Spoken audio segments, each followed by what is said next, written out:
Good morning. Whoever tells you the grass isn't greener on the other side is not always right, because the only way to be right is to go over and find out for yourself. Mr. Robert Werge, Marianapolis class of 1984, yearbook entry.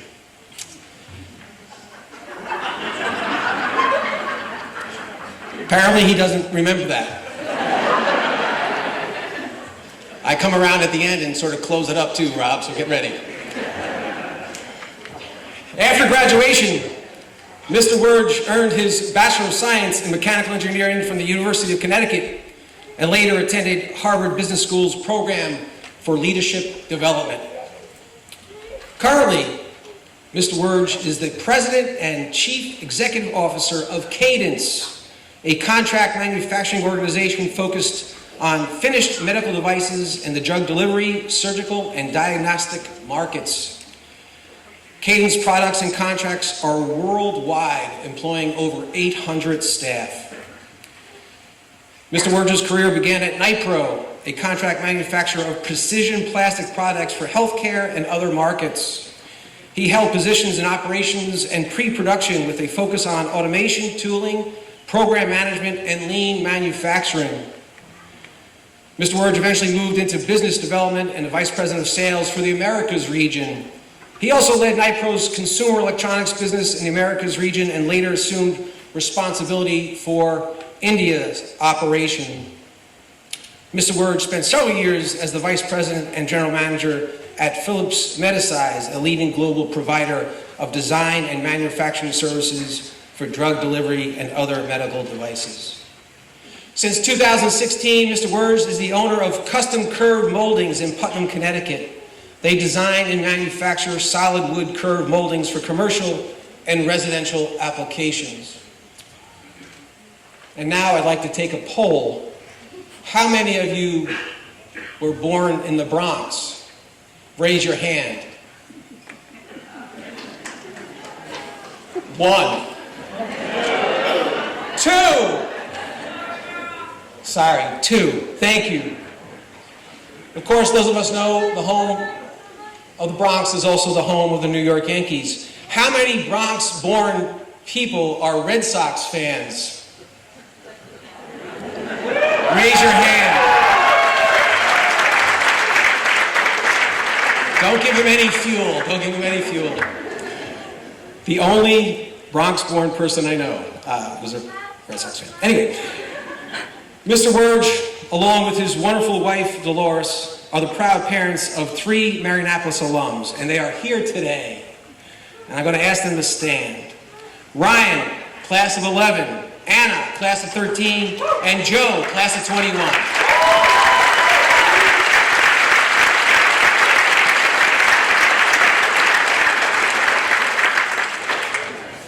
Mr. Werge is a long-standing member of the Marianapolis Board of Directors, having served for 15 years. He's a member of both the Executive Committee and the Finance Committee, and chairs the Committee on Trustees. His volunteerism just doesn't stop here. Mr. Werge also serves on the Town of Thompson's Board of Finance as chairman, Putnam-Thompson EMS board member, and a board member of the Innovative Catholic Schools Network as treasurer. You can see a theme: chair of finance, finance committee, treasurer, president, CEO. Mr. Werge is really good at numbers and also dealing with people.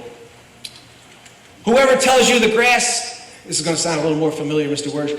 Whoever tells you the grass isn't greener on the other side is not always right, because the only way to be right is to go over and find out for yourself. It is clear to me that Mr. Werge not only shared that quote his senior year, but he has lived it. He has gone over the fence to inspect for himself if it's greener, taken risks, embraced new challenges, become a global industry leader, a leader in serving his community, a leader in supporting Marianapolis, its mission and vision. We are blessed as a community to have Mr. Werge in our lives. I, too, am blessed to have him as an advisor and friend. Ladies and gentlemen, class of 2024, Mr. Rob Werge.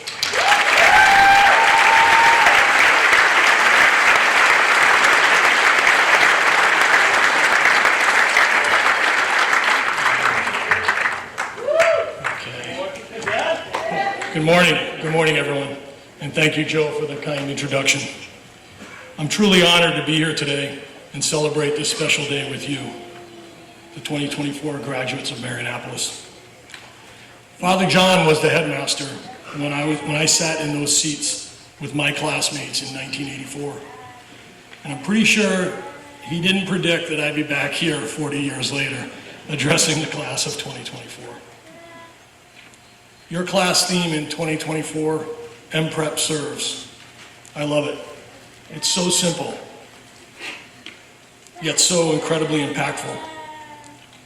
What does it truly mean to serve? It's a simple word with so many meanings. But when we delve deeper, we realize that service encompasses so much more than actions. It's a commitment to others, and it's a way of life. At the highest levels, we can serve our country, we can serve others, and we can most certainly serve God. When I think of MPrep serves, I think of people helping people in many ways, in the way they choose to serve. You see, it is personal, and you choose how you want to serve. It's a great theme. I'd like to touch on two topics, friendship and gratitude, and then leave you with a short story. First, friendship. MPrep friendship. Reflecting on my time at Marianapolis, I'm reminded of the friendships formed throughout the years, both as a student and post-graduation. My journey through Marianapolis began alongside my childhood friend, and together we navigated the ups and downs of high school life. He remains a very close friend today. I have many more MPrep friends. One is here today. He arrived at Marianapolis on the same day as me, not as a fellow student, but as a teacher. His name is Mr. Gustafson. Not Abe. I'm referring to Eric. Eric has remained my friend for 40 years. And there are others. There's the Hanrahan family, the Tata family, the Funnier family, and the list goes on and on. Marianapolis has a unique way of bringing people together and keeping them together far beyond graduation.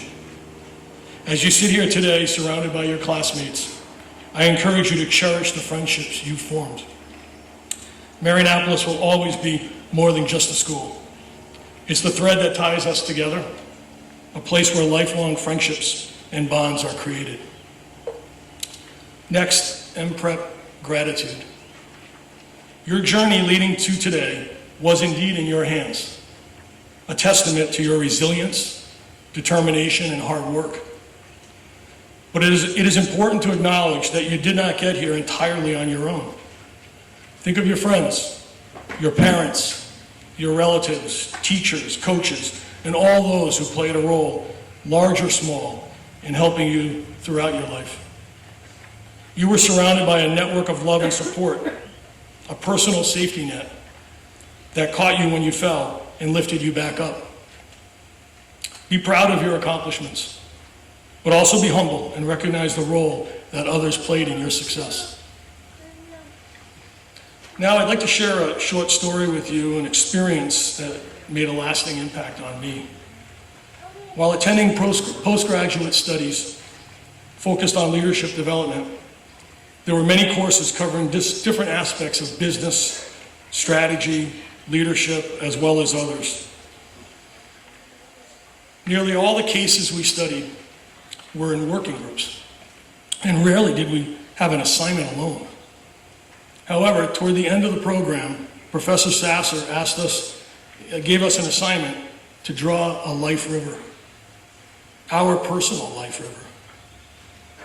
The life river was meant to show and signify the people and events that profoundly impacted us from childhood to today. It could be a parent, a coach, teacher, or others, and events like sporting wins or losses, a learning experience, a triumph, a failure, adversity, and many other events. Initially, I thought this was a ridiculous assignment. And as an adult, I didn't think drawing was part of leadership. And further, telling my life story seemed only important to me. Well, a river makes an interesting metaphor, in that no two are alike, much like no two lives are the same. Rivers have bends and turns and straight sections. They're full of power and energy, but they can also trickle or run dry for a period of time. Same as a life's journey. Well, we made our life rivers alone, crayons included. It took several evenings, reflection, thoughtfulness about the people and events. Professor Sasser then asked us to present our life rivers to the class. It was very powerful and emotional as people told their stories. Many of my classmates teared up as they explained the people and events that shaped them and the why behind the impact of those people and events. When we finished presenting, Sasser asked us why he wanted us to draw our life rivers. We eagerly attempted to answer the question. To be thankful for those who helped us? Good answer, but no. To reflect on what shaped our leadership style?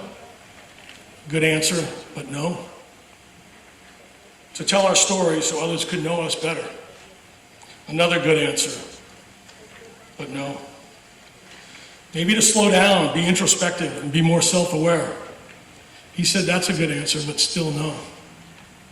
We were all very, very perplexed and could not come up with any additional answers.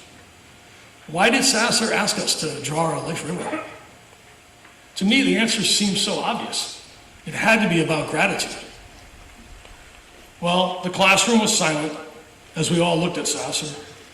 He looked up and said, "It's quite simple. Whose life river will you be on?" That's the answer. Whose life river will you be on? You see, this takes us full circle to MPrep Serves. And as you think about MPrep Serves, and as you move forward from today, remember to ask yourself whose life river you'll be on. And the fact is, you may not know. And perhaps we don't need to know.